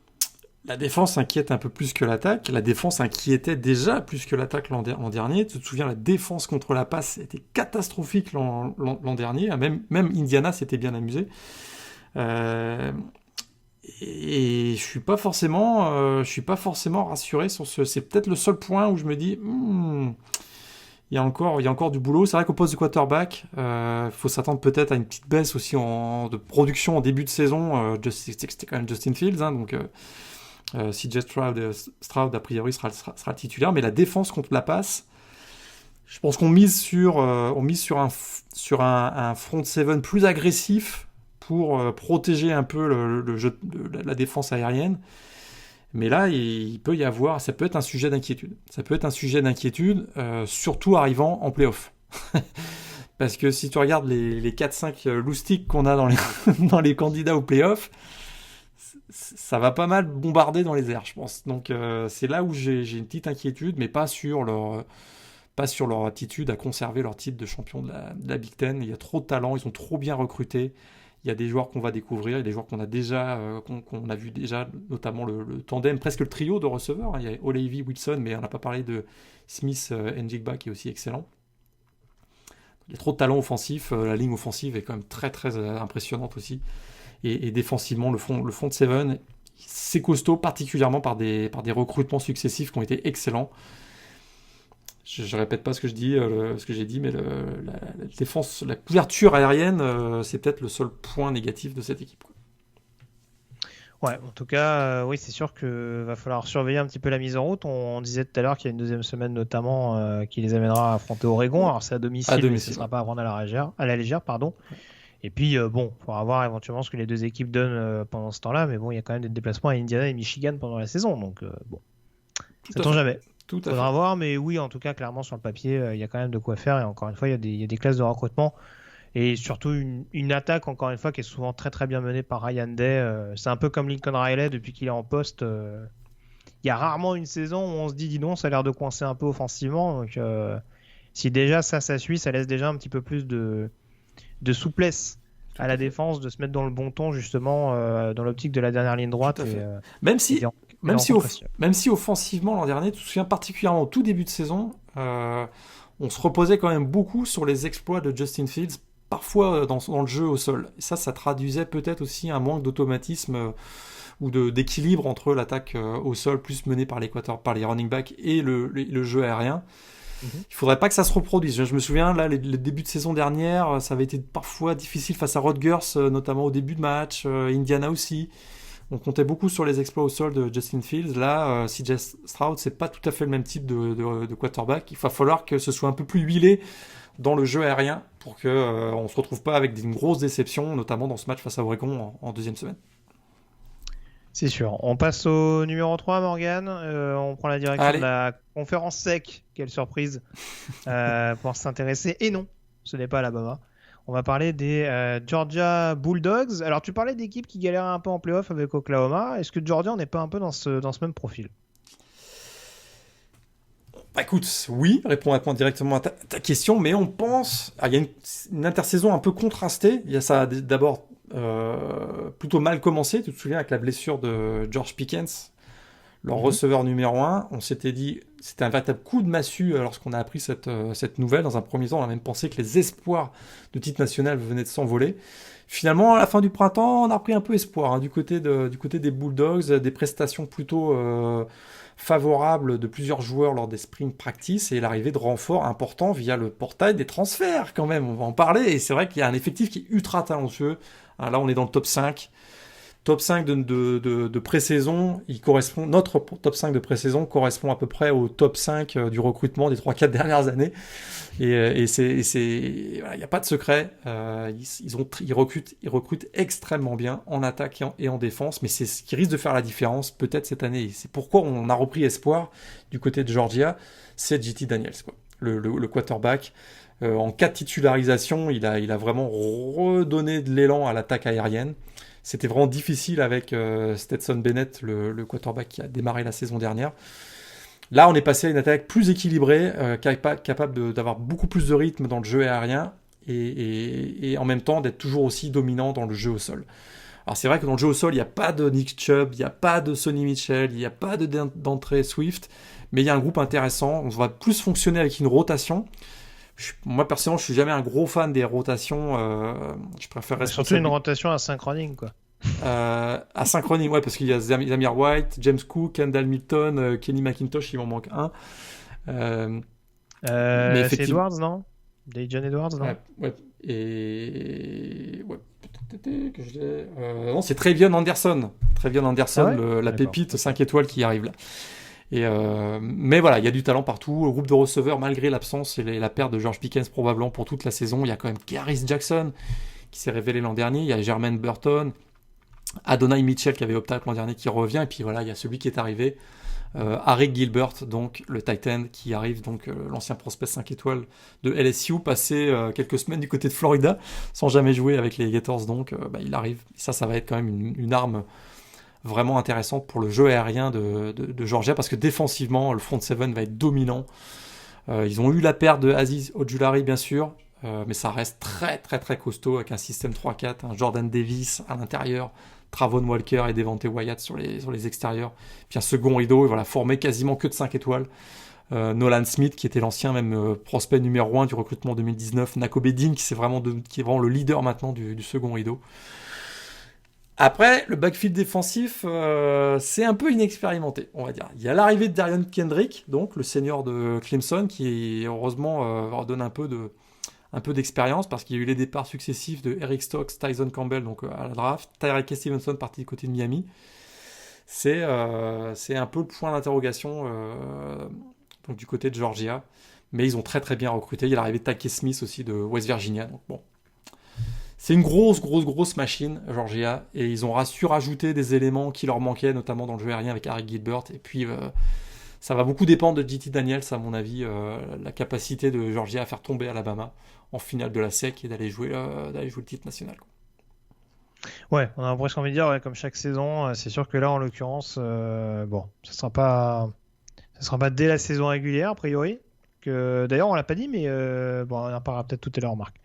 De cette affiche de la conférence SEC qui va arriver assez vite, mais en l'occurrence, du côté de Georgia, on espère quand même renouer avec cette finale de conférence contre Obama pour rectifier la finale nationale perdue. Par rapport à l'année dernière, ils arrivent quand même beaucoup plus armés. C'est-à-dire qu'on avait quand même un gros point d'interrogation au poste crucial de quarterback avec Stetson Bennett. Là, il semble quand même avoir plus de certitude au poste qui reste quand même le poste primordial sur un terrain de football. Donc voilà, je trouve qu'ils ont vraiment là une équipe qui peut aller, si tout se passe bien, en termes de blessures, je veux dire, c'est une équipe qui est vraiment armée pour aller au combat face à Alabama. Très bien. Bah écoute, on suivra ça. J'avoue que c'est vrai que le duo Eric Gilbert, Darnell Washington sur le poste de tight end, Ouais, j'ai pas parlé de Darnell Washington. ça va être sympa. En l'occurrence. Sauf pour les safety adverses. On passe au numéro 2, les Clemson Tigers. Oh, surprise! Ce top 2, tout à fait. Ouais. Pas de finale nationale l'an passé pour Clemson. On s'en rappelle, battu par Ohio State à l'époque. Avant ça, il y avait une finale perdue contre LSU et avant ça, un titre national gagné. Donc ça reste quand même une équipe qui est habituée aux grands rendez-vous. Il n'y a pas grand-chose de nouveau à dire du côté de cette équipe de Clemson. Il y a quand même la perte non négligeable de Trevor Lawrence. Mais a priori, il y a un échantillon qui a quand même pas mal plu l'an passé de ce qu'on a vu de DJ Wagalele au poste de QB. Son match à Notre-Dame était quand même masterclass quoi, pour une première titularisation. Comme souvent, il a quand même une escouade de receveurs sur laquelle s'appuyer. On espère bien entendu pour Clemson et pour le joueur que Justin Ross pourra revenir à 100%.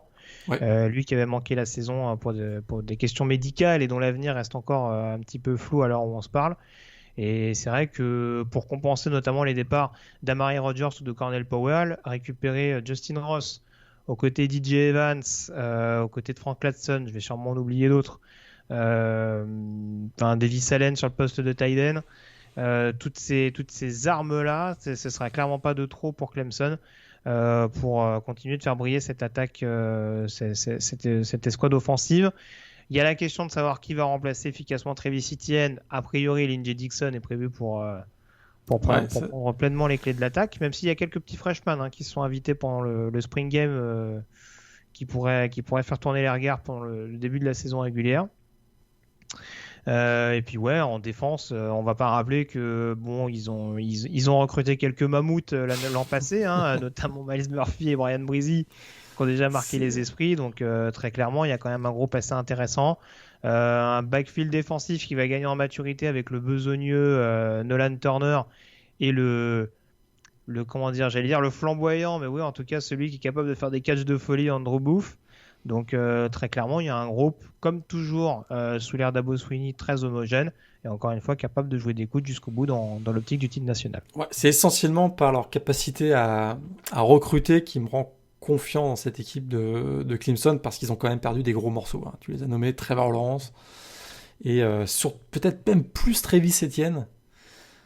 Ce sont quand même de gros morceaux, et il démarre pas la saison sans quand même une petite incertitude. On l'a vu, DJ Wagalele a été très très bon face à Notre-Dame lorsqu'il a été titularisé. Poste de running back, Lynn-J. Dixon, c'est un pas en arrière, quoi, je trouve. Ça reste solide. Effectivement, il y a des jeunes qui arrivent, des jeunes freshmen qui arrivent. Mais c'est plus la défense qui me rassure, en tout cas au début de la saison.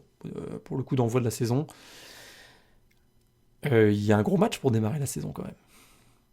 Oui, ça on peut en parler. On vient de parler des deux équipes. Ça va redistribuer toutes les cartes de notre top 4 en fait. Exactement.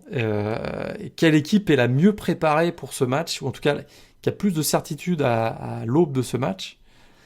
J'ai l'impression, puisqu'on parle de ce fameux Georgia-Clemson du 4 septembre à Charlotte, je me demande si Georgia a pas plus de certitude que Clemson avant ce match. Et c'est vrai que là, une défaite de Clemson qui serait probablement la seule de la saison des Tigers, est-ce que ça viendrait pas noircir leur tableau en vue des playoffs? Je suis pas très convaincu de ce que je viens de dire, mais peut-être que beaucoup se joue de la saison de Clemson dès ce premier match quand même. Oui, non, mais c'est sûr que ce sera pas anodin. Après, il le joue plus ou moins à la maison, et encore une fois, Wagalele, part pas d'une feuille blanche non plus. Je sais pas. Je t'avoue, c'est compliqué à évaluer parce que encore une fois, il y a tellement de talent dans chaque phase de jeu que c'est difficile de placer le curseur parce que ouais, peut-être qu'offensivement du côté de Georgia, il y a des choses qui sont assez intéressantes, mais défensivement du côté de Clemson, on a montré qu'on était capable de prendre la suite avec un Brent Venables que je présente plus. Voilà. Alors, j'ai cité le point d'interrogation sur Justin Ross, mais il y aura bien sûr le point d'interrogation sur Xavier Thomas. Tout à fait. Grosse recrue qui a jamais vraiment confirmé depuis son arrivée, mais enfin en tout cas beaucoup moins que Justin Ross, mais dont on espère un retour. A priori, il est de retour. A priori, il est de retour. Donc après, il faudra voir s'il sera au moins titulaire. Il va falloir jouer des coudes avec Miles Murphy, KJ Henry ou Justin Mascoll notamment. Mais mais je sais pas. Ouais, moi, je veux bien croire que ça va être un match extrêmement animé de bout en bout. Après, je serais incapable à titre personnel de me donner une équipe qui me paraît la mieux. Forcément, sauf s'il y a des blessures de dernière minute. Mais ouais, là pour le coup, tu vois, même, je vais pas dire de bêtises, mais si tu prends on parlait des receveurs de Georgia, j'ai parlé d'Andrew Booth, mais ils ont quand même perdu Darion Kendrick pour des problèmes apparemment extrasportifs. T'as toujours Sheridan Jones, t'as toujours Mario Goodrich. T'as un Malcolm Green qui est sorti du chapeau l'an passé, donc je pense qu'ils ont quand même de quoi réussir à les freiner contre la passe. Mais bon, on aura l'occasion d'en reparler, mais c'est vrai que ça s'annonce encore une fois une équipe à prendre très très au sérieux tout au long de la saison. Darion Kendrick d'ailleurs qui est passé de Clemson à Georgia, c'est assez drôle. Donc, ah oui, c'est vrai que ça m'a échappé. C'est assez intéressant aussi, donc écoute, gros match pour démarrer la saison, numéro 2 contre numéro 3 de notre classement, top 25. Mais qui est donc numéro 1 ? Je ne sais pas. Alors là, attachez vos ceintures. On parlait de Kent State tout à l'heure. C'est ça. Et oui, les Golden Flashes enfin reconnus à leur vrai talent. À leur vraie valeur, pardon. Alors, ça fatiguait, moi. Alabama, classé numéro 1, le champion en titre, qui est toujours très bien considéré à nos yeux. Faut dire qu'en l'occurrence, alors, c'est toujours la même chose avec Alabama, c'est que comme chaque année, ils ont une douzaine de gros talents qui partent en NFL. Bon, alors, quand on voit ce qui arrive derrière, ça fait quand même toujours saliver. Et pourtant, j'ai une bonne nouvelle pour toi. On aura un nouveau champion en 2021. Parce que Nick Saban a 7 bagues, si je ne me trompe pas, 6 avec Alabama. Il n'a réussi qu'une seule fois à faire un back-to-back. Donc statistiquement, Alabama ne sera pas champion cette année. En tout cas, il y a de fortes probabilités qu'il ne le soit pas. Donc, gardez espoir. Parce que, écoute, c'est vrai que dire... l'an dernier, meilleure attaque de l'histoire du programme, un Heisman Trophy avec Devontae Smith, puis que dire, malgré le départ de... écoute, ils avaient 3 des 5 finalistes du Heisman qui sont partis. Devontae Smith, Najee Harris, poste de running back, Mac Jones, poste de quarterback. Si je ne me trompe pas, c'est 6 joueurs draftés au premier tour. Et malgré tout, le Crimson Tide paraît être l'équipe la mieux armée, en tout cas au coup d'envoi de la saison 2021. Le talent est partout, c'est complètement fou. Le recrutement a été sensationnel ces dernières années, à l'image d'une promotion 2021. Alors là, attachez vos ceintures dans 2-3 ans, ça va être absolument hors norme.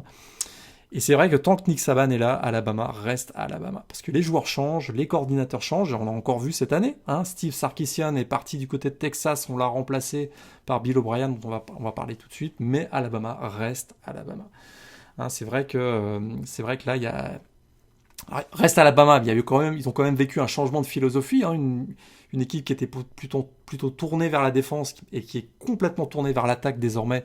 Merci le passage de Lane Kiffin d'ailleurs, qui a probablement aidé à cette transition. Et écoute, voilà, donc c'est sûr qu'il y a l'arrivée de Bill O'Brien, l'ancien coach donc, de Penn State et des Houston Texans en NFL. Il y a Doug Marrone qui arrive aussi en coach de la ligne offensive. C'est ça qui est dingue, c'est qu'on a 2 anciens head coach de la NFL qui sont assistants coach au niveau NCAA.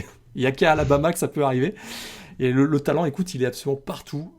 Maintenant, c'est l'équipe de Bryce Young, qui est un ancien quarterback 5 étoiles. Inexpérimenté, mais de ce qu'on a vu dans le Spring Game, il a l'air d'être sacrément en confiance, ce jeune quarterback. Et ça, c'est vraiment... parce que c'est un des gros enseignements du printemps. C'est, écoute, Bryce Young, il a l'air d'être prêt. Il a l'air d'être sacrément prêt pour la saison 2021. Il a l'avantage d'être dans la nouvelle wide receiver U, on va dire. Donc, je parle d'Alabama. Écoute, il y a John Mechie qui a été incroyable l'an dernier. Jameson Williams qui arrive de Ohio State. Puis alors, que dire des freshmen qui vont débouler? A.J. Hall, si vous avez probablement vu sa réception qui avait fait le tour des réseaux sociaux en avril dernier. Christian Leary, et je parle même pas celui qui est la meilleure recrue d'Alabama offensive en 2021, Ja'Cory Brooks. Il va peut-être aussi jouer dès cette année.